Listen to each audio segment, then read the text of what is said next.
Ladies and gentlemen, let me tell you something real today, something most people don't want to hear, but everybody needs to understand. Sometimes the strongest move you can make is not calling, not texting, not explaining, not reminding him of your value. Sometimes the strongest move is letting time do the talking, because time will break a man faster than any argument ever could. Silence creates clarity where words cannot, because words often give people a place to hide. When you keep talking, explaining, defending how you feel, you allow a man to stay comfortable without ever having to think deeply. He hears your words, but he doesn't always feel them. Silence, on the other hand, removes the safety net. It takes away the noise and leaves only space. And in that space, the truth gets loud. When you stop speaking, he starts thinking. When you stop explaining, he starts remembering.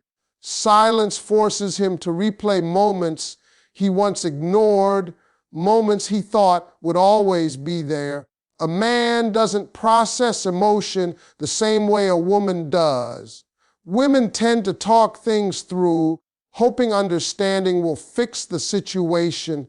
Men often need absence to understand impact. Silence gives him time to connect dots he never connected before. He begins to notice patterns. He realizes how often you showed up, how consistently you cared, how much energy you poured in without keeping score. While you were present, those things felt normal to him. In silence, they become noticeable. In silence, they become valuable. Silence also removes resistance. When you argue, he prepares defenses. When you explain, he looks for loopholes. When you plead, he feels powerful. But when you go quiet, there's nothing to push against, no argument to win, no emotion to dismiss. That's when the mind turns inward. That's when he starts asking himself questions instead of responding to yours. Questions like why the house feels different, why his phone feels quieter, why the confidence he had suddenly feels shaky. Clarity doesn't come instantly. At first, silence feels easy to him.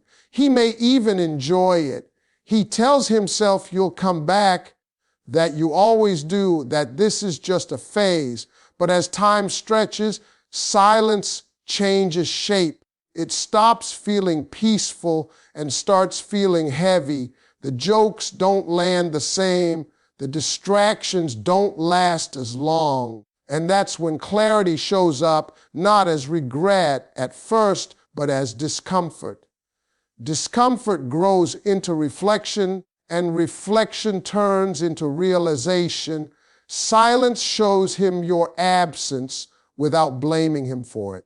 It lets him feel the result of his actions without you pointing it out.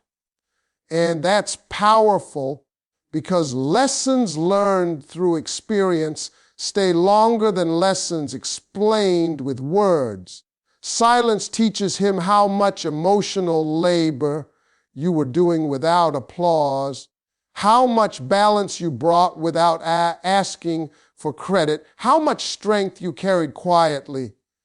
At the same time, silence gives you clarity too. It shows you how often you were speaking just to be understood, how often you were shrinking your feelings to keep peace, how often you were carrying conversations alone. In silence, you hear yourself again.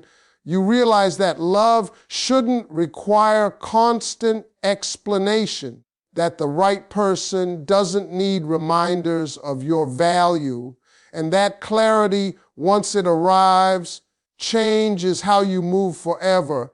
Distance forces a man to confront his true feelings, because when you are no longer right in front of him, There is nothing left to distract him from what's real. As long as you are present, available, and emotionally accessible, he can avoid going deep. He can enjoy the benefits of you without fully acknowledging the weight of what you mean. Distance removes that comfort. It takes away the routine and replaces it with emptiness, and emptiness has a way of demanding answers. At first, distance feels manageable to him.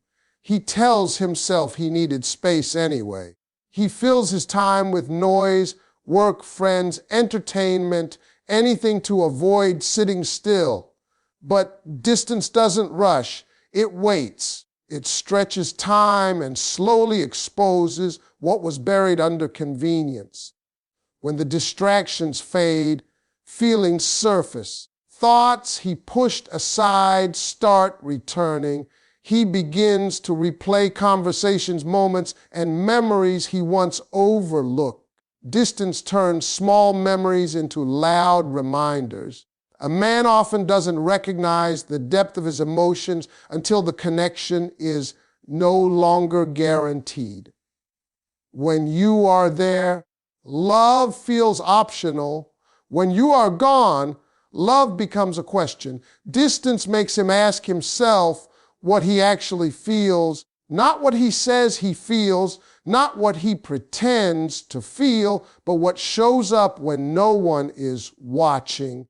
He starts noticing the emotional gaps you used to fill, the calm you brought, the encouragement you offered, the stability you provided without making demands.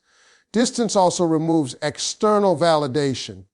Without you reassuring him, checking in, or responding, he has to sit with uncertainty, and uncertainty is uncomfortable. It shakes confidence. It challenges ego. It forces honesty. He may realize that what he thought was indifference was actually attachment, and what he labeled as freedom was really avoidance. Distance doesn't create feelings, it reveals them. As time goes on, distance stops being about missing you and starts being about understanding himself. He begins to see where he fell short, where he took things for granted, where he assumed time would always be on his side. He recognizes the emotional safety you provided, the kind that allowed him to function without acknowledging it. And once that safety is gone, he feels exposed. Distance also gives you power without confrontation. You are not demanding answers. You are not asking for clarity. You are allowing space to show the truth. And in that space, his true feelings rise to the surface naturally. If his feelings are shallow, distance will fade them away. If they are deep, distance will sharpen them. Either way, you are no longer guessing. Most importantly, distance changes the dynamic. It shifts you from being emotionally available to being emotionally centered. While he is confronting his feelings, you are reclaiming yours. You are no longer reacting. You are observing, and that calm, controlled distance forces honesty on both sides without a single word being spoken. Time exposes whether love is real or convenient, because convenience can survive effort, but it cannot survive absence. When everything is easy, when access is constant, when forgiveness is quick, a man doesn't have to decide how much you truly matter to him. He can enjoy what you bring without asking himself what it would cost to lose you. Time removes that comfort and replaces it with reality. At the beginning, love mixed with convenience feels the same. Attention feels genuine. Promises sound sincere. Presence feels like commitment.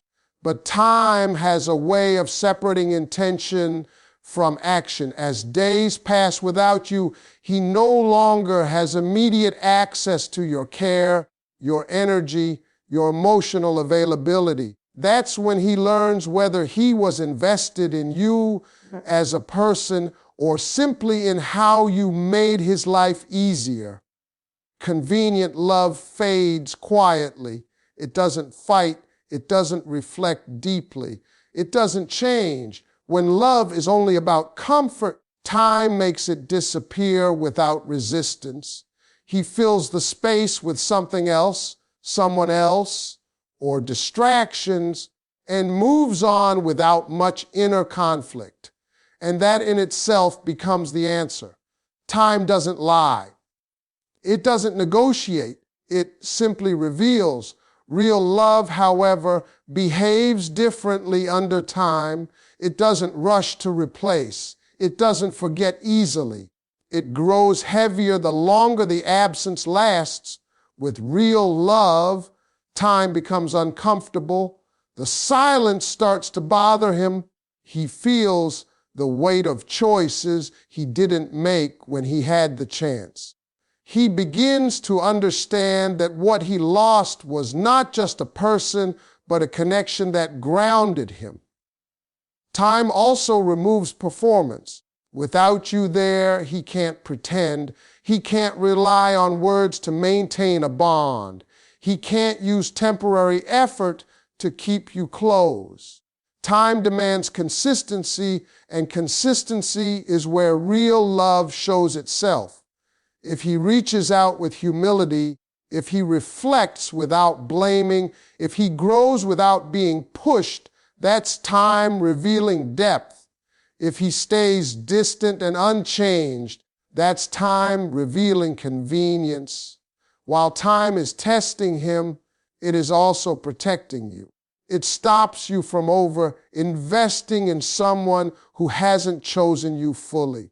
It gives you space to observe behavior instead of listening to promises. You stop asking what he feels and start watching what he does. And that shift is powerful because love proven over time feels different than love spoken in the moment.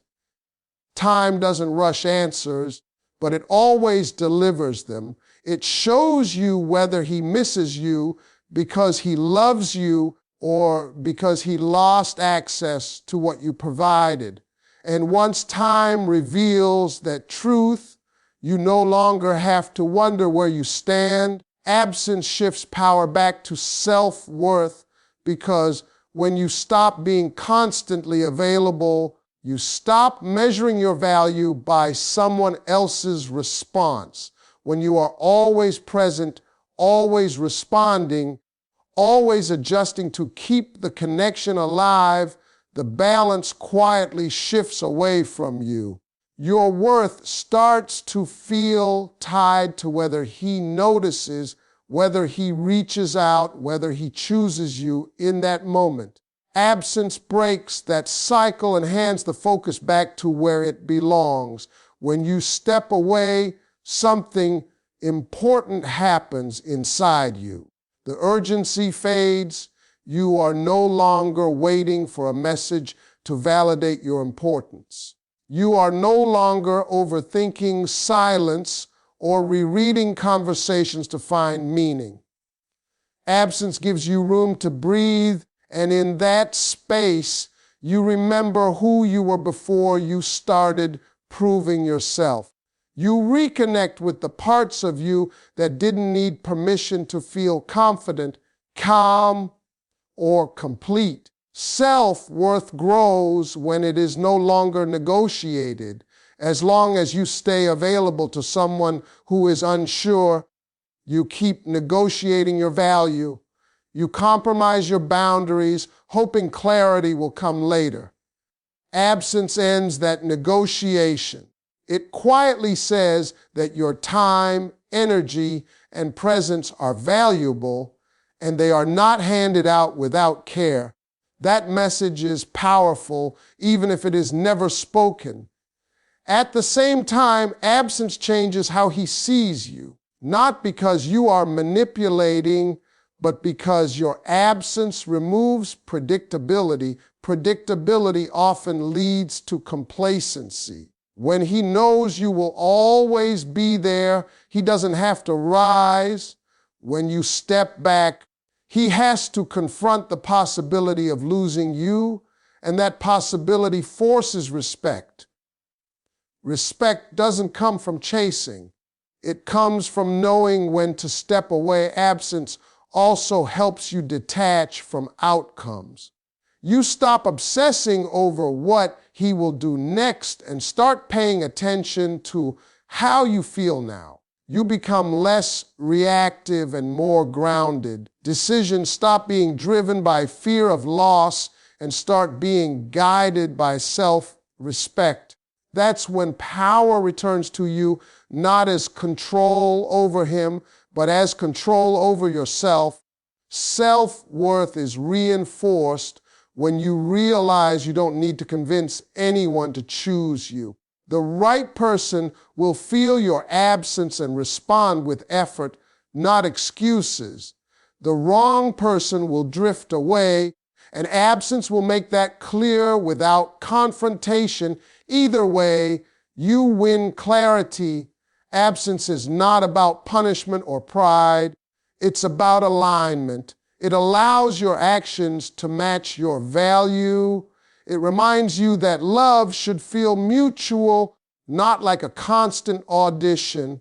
And as your self-worth strengthens, you naturally attract healthier dynamics because you are no longer willing to settle for attention that costs you your peace. Men feel loss deeper when it's uninterrupted because constant contact softens the impact of separation. When you keep checking in, responding, or offering emotional access, you delay the moment he truly feels what life is like without you.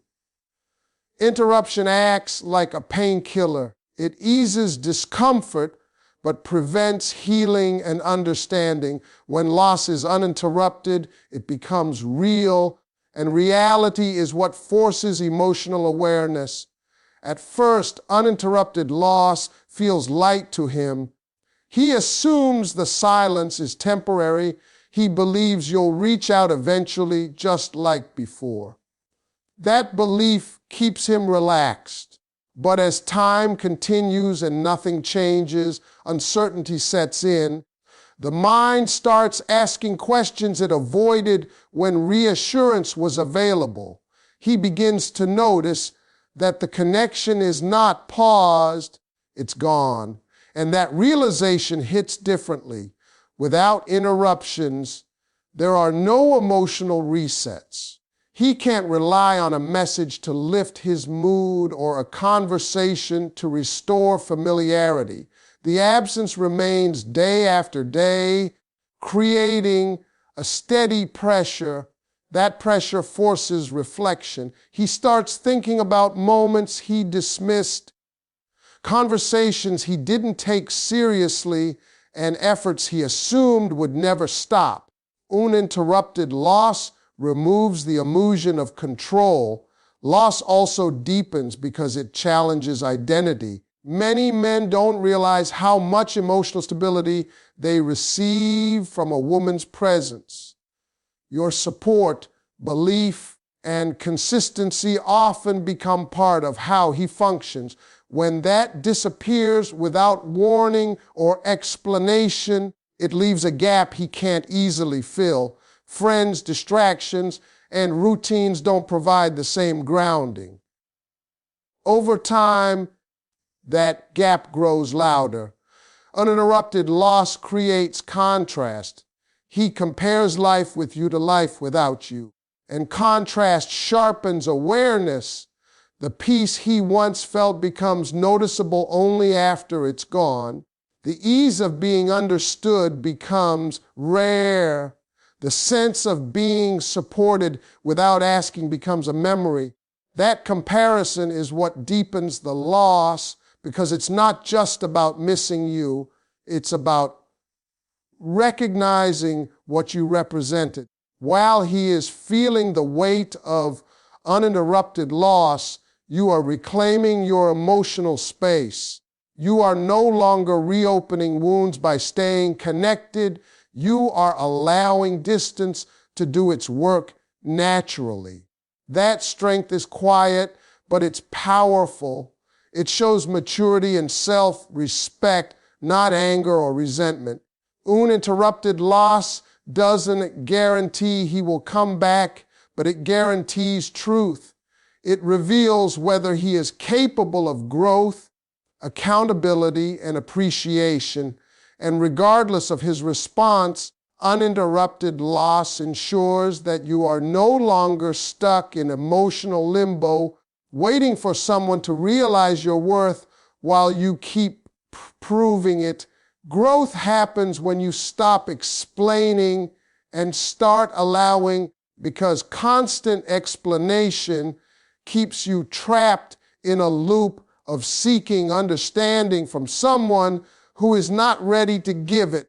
Every time you explain how you feel, why you reacted, or what you need, you are offering another chance for your emotions to be debated, minimized, or misunderstood. Allowing, on the other hand, is quiet. It doesn't argue, it doesn't chase clarity. It steps back and lets behavior speak louder than intention. When you stop explaining, you stop overextending, you stop pouring energy into conversations that go nowhere. You stop hoping that the right combination of words will suddenly change someone's awareness. Growth begins the moment you realize that people don't change because they finally understand your pain. They change because they feel the consequences of their choices. Allowing creates those consequences naturally without bitterness or blame. Allowing also shifts your focus inward. Instead of watching his reactions, you start paying attention to your own needs. You ask yourself whether this connection brings peace or constant anxiety. You begin to notice how much emotional labor you were doing just to keep things stable. In allowing, you give yourself permission to rest, and rest is where clarity grows. There is strength in restraint. Not every feeling needs to be explained. Not every disappointment needs a conversation. When you allow space instead of forcing resolution, you protect your dignity. You show that your boundaries are not dependent on someone else's understanding. That kind of self-respect builds confidence quietly from the inside out. Allowing also invites truth. Without your explanations guiding the narrative, he has to respond from his own awareness. If he steps up, reflects, and changes, it comes from within, not from pressure. If he stays the same, that truth becomes clear as well. Either way, you are no longer responsible for carrying the connection alone.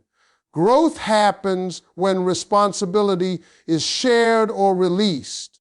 As you allow, you begin to detach from outcomes. You stop measuring progress by his attention or effort. You stop waiting for signs, messages, or apologies. That detachment is not coldness, it's maturity. It allows you to stay open without being vulnerable to constant disappointment. You learn that your peace is not something to gamble on potential. Allowing teaches patience with yourself. You recognize that walking away from explanation is not giving up, it's choosing alignment.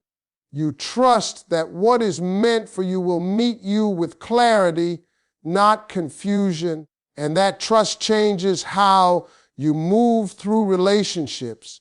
You become less reactive and more grounded. Growth is subtle. It doesn't announce itself.